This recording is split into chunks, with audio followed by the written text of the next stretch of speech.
Making YouTube videos while working a full-time job isn't exactly easy. So, over the past year, I've been testing tools that help me edit faster without sacrificing quality.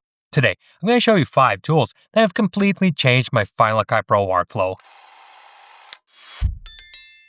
I've been in a bit of a rut lately, and if you're a regular on this channel, you probably noticed I haven't been uploading as much as I normally do. I have a full-time job, 2 kids, and 2 dogs, so needless to say, it doesn't leave me a lot of time to film and edit these videos. If I want to keep these uploads coming, I have to be as efficient as possible while still delivering something that looks good.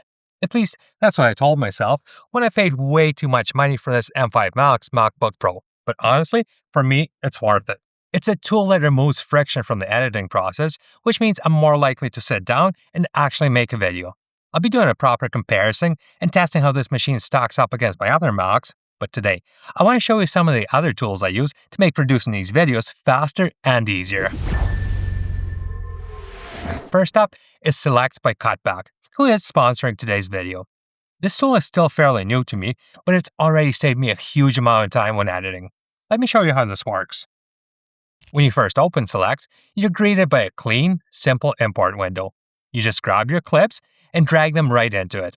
For this example, I have 3 clips: my main camera angle, an overhead cam, and a separate audio-only recording. I'll drop these into Selects, and right away, it recognizes that all 3 clips are from the same take, so they're stacked together, and the Sync Files toggle is already turned on. All I need to do is click Sync Audio and Video.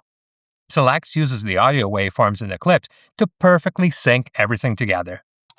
I can check the sync in the next window and make adjustments if needed. Just like in my previous videos, I'm not going to compare benchmarks. Once I'm happy, I'll click Looks Good to have Selects analyze the clips. This takes a few minutes, but it's still way faster than doing this manually. Once Selects finishes analyzing my footage, the first thing I get is an assembly cut, basically a rough edit of my video. It automatically removes unnecessary parts like pauses, bad takes, and other sections that don't belong in the final edit. One with an M4 Max chip, and another with an M3 Ultra.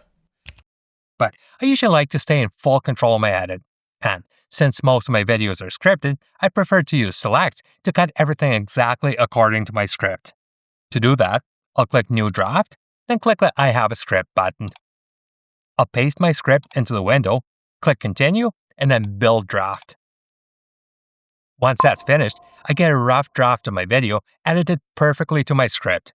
I have an editable timeline at the bottom and the transcript of the edit on the right side. The really cool thing is I can edit this transcript just like a text document. If I find a mistake or want to remove a specific part, I simply highlight the text, press Delete, and it instantly disappears from the edit. In the timeline, if I recorded several takes of the same line, I'll see a blue bar under the clip.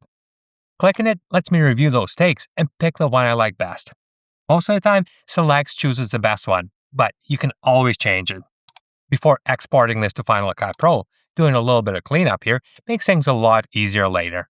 Most of the time, Selects will use what it thinks is the best audio, but just in case it picks the wrong audio track, you can switch it manually.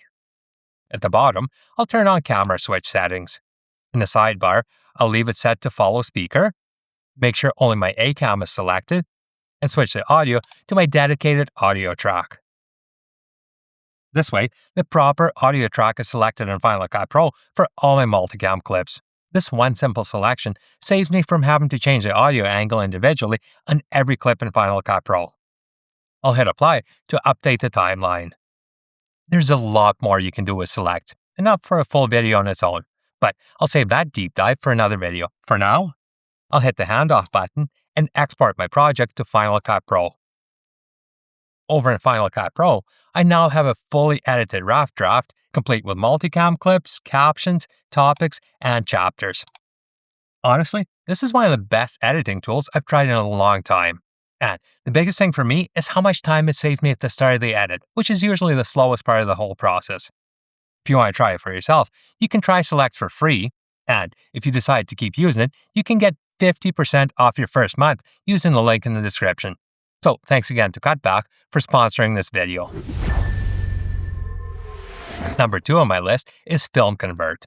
I'll be the first to admit, I'm not very good at color grading. I can usually get things looking decent, but it takes me way too long. FilmConvert lets me grade my footage much faster and make it look more cinematic at the same time. My favorite part of FilmConvert is the CineMatch plugin. This is the tool I use to color grade my footage and, more importantly, match the colors when I'm using multiple cameras. Getting different cameras to look the same used to be something I struggled with all the time.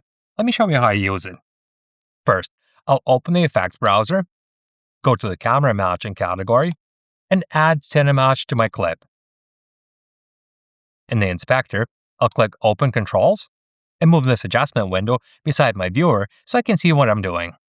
The first thing I need to do is select the make and model of the camera, along with the color profile I used to film. This clip was shot on a Sony a7S III, so I'll select Sony a7S III and S-Log3. Because this footage was shot in a log profile, I'll toggle this Rec 709 transform slider to convert it to a Rec 709 color space. From here, I'll use the false color to check my exposure and bring it up just a little. I'll add a gentle S-curve to the Luma curve for more contrast and warm this image up slightly by adjusting the temperature. Just a few small adjustments and the shot already looks much better. But here's where this plugin really earns its keep. If you have another clip shot on a different camera, you can use CineMatch to color grade it and make it look just like your first shot. In this example, I have another clip that was shot on my DJI Osmo Pocket 3. I'll add CineMatch to the clip and select the camera make, model, and the color profile used for that footage. Now, to match it to my Sony shot, I simply select the a7S III as the target camera. From here, I'll make a couple small exposure tweaks, add a gentle S-curve for contrast, warm it up slightly, and just like that, the Osmo Pocket 3 clip matches the Sony footage. This one tool alone has saved me a huge amount of time when making these videos. Game changer number 3 for me is a tool called Soundly. Just like color grading, I'm not very good at sound design, and downloading and importing sound effects into each one of my Final Cut Pro projects is a bit of a pain. Soundly makes this way faster and easier. It's a standalone app, but it integrates so well with Final Cut Pro that it almost feels like it's part of it. To show you how this works, I'm going to add some sound effects to this subscribe animation. I'll open up Soundly, and in the top right corner, turn on dock mode. This resizes the Soundly window to the bottom of my screen. Then I'll go back to Final Cut Pro, grab the bottom edge of the window, and resize it so I can see both apps at the same time. For this first animation, I want a quick whoosh effect, so in the search bar, I'll type whoosh short. Soundly searches its own free library of sound effects, the Pro library if you have a subscription, and even sound effects I have stored locally, all in one place. I can preview the sound effects,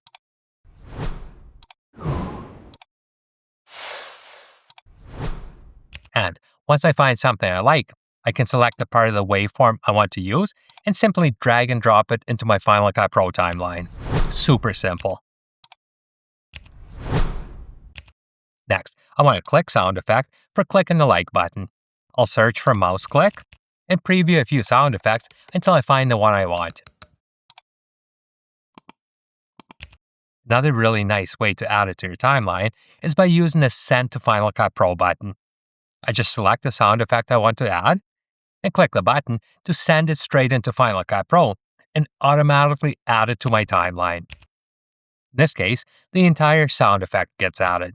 I can ripple trim it in Final Cut Pro, or like before, select just a specific part of the waveform in Soundly and add that portion into my timeline. And to speed things up even more, I can use the keyboard shortcut S to send the sound effect straight into my Final Cut Pro timeline. Fast and simple. Number 4 on my list is DesignStudio from MotionVFX.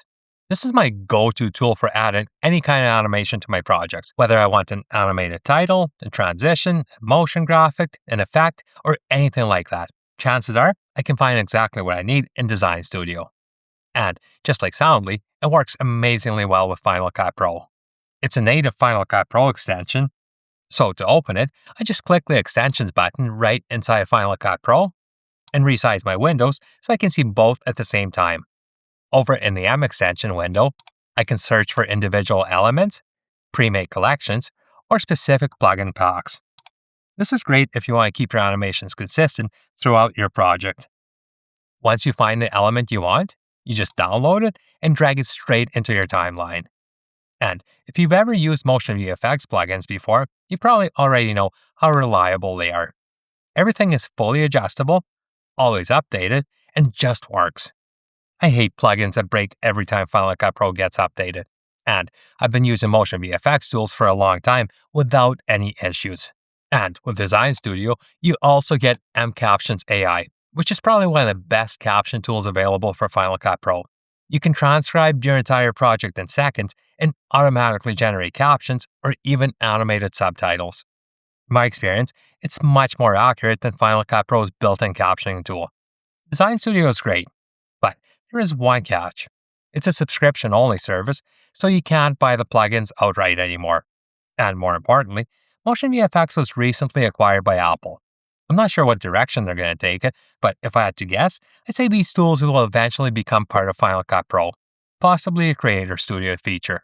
So if you're willing to wait, you might save some money. If you want it now, I'd recommend going with a monthly subscription instead of the annual plan. And just to be clear, this is purely speculation on my part. I don't have any insider knowledge. Number 5 on my list is a tool called Creator's Best Friend. If you upload videos to YouTube and you want to add chapters, you normally have to manually enter timestamps in the description box, which isn't very intuitive. Creator's Best Friend does one thing, and it does it really well. It takes chapter markers from Final Cut Pro and converts them into timestamps you can copy and paste directly into your YouTube videos. To use it, you first need to add chapter markers in Final Cut Pro. Start by adding one right at the start of your project. Move your playhead to the start and press the M key twice to add a marker and open the marker window. Select Chapter Marker, then give it a name. This is a name that will appear in your YouTube chapters. Repeat this process for the rest of your chapter markers throughout the project. Once you're done, just open Creator's Best Friend and drag your project into the pop-up window. Your chapter markers are instantly converted into timestamps that you can copy and paste straight into your YouTube video description. So these are 5 tools that made a huge difference in my editing process. When you combine tools like this with a fast machine like the M5 Max MacBook Pro, it really takes a lot of friction out of making videos. And when the process is easier, I'm way more likely to sit down and actually make something. If you're interested in selects by cutback, I'll be doing a full deep dive into this tool next month because there's a lot more I can do than what I showed here today. And at some point soon, I'll also be putting the M5 Max MacBook Pro through some proper testing and comparing it to my other machines to see how it actually performs editing in Final Cut Pro. But for now, I'm curious, what tools are you using to speed up your editing process? Let me know in the comments. I'm always looking to try new tools. And if you found this video helpful, don't forget to like and subscribe. And I'll see you in the next one.